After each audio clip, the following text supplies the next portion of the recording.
यांनी अनेक महत्त्वाचे आणि गंभीर असे आरोप महायुती सरकारवर केलेले आहेत। ऐन निवडणुकांच्या तोंडावरती अशा प्रकारची घटना घडते, त्यामुळे या संपूर्ण प्रकरणाचा निषेध केला जातोय। काही तास केवळ मतदानासाठी शिल्लक आहेत, मात्र पहिली दृश्य अतिशय महत्त्वाची, ज्यामध्ये डायरी आपण बघतोय।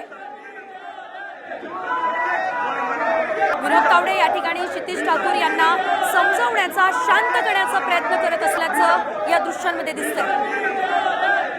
विनोद तावडे बॅग मध्ये 5 कोटी रुपये घेऊन आले असा आरोप आहे। तावडेंच्या डायरीमध्ये 5 कोटी रुपयांची नोंद आहे।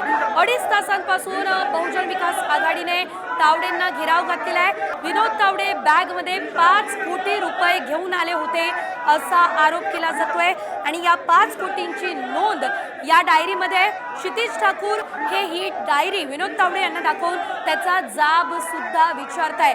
मात्र विनोद तावडे हे क्षितिज ठाकूर यांना शांत करण्याचा प्रयत्न या ठिकाणी करत असल्याचं बघायला मिळतंय।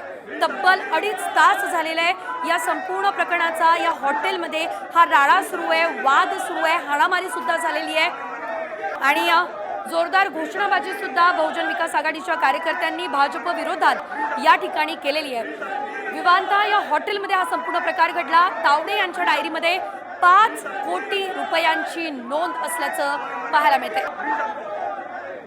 2.5 तासांपासून बहुजन विकास आघाडीच्या सर्व कार्यकर्त्यांनी विनोद तावडे यांना घेराव घातलेला आहे आणि क्षितिज ठाकूर यांच्या हातात असलेली ही डायरी अतिशय महत्त्वाची आहे, कारण या डायरीमध्ये काही पैशांचा उल्लेख आहे, नोंद करण्यात आलेली आहे आणि विनोद तावडे तब्बल बॅगमध्ये 5 कोटी रुपये घेऊन आलेले होते असा आरोप आहे। काही पैसे आपण बहुजन विकास आघाडीच्या कार्यकर्त्यांच्या हातात सुद्धा बघितले आणि विनोद तावडे यांच्या बॅगेतून ते पैसे आम्ही काढलेत, त्यांच्या बॅगेतून काही पाकिटं निघाली असा आरोप बहुजन विकास आघाडीच्या सर्व कार्यकर्त्यांनी यावेळेस केलेला आहे।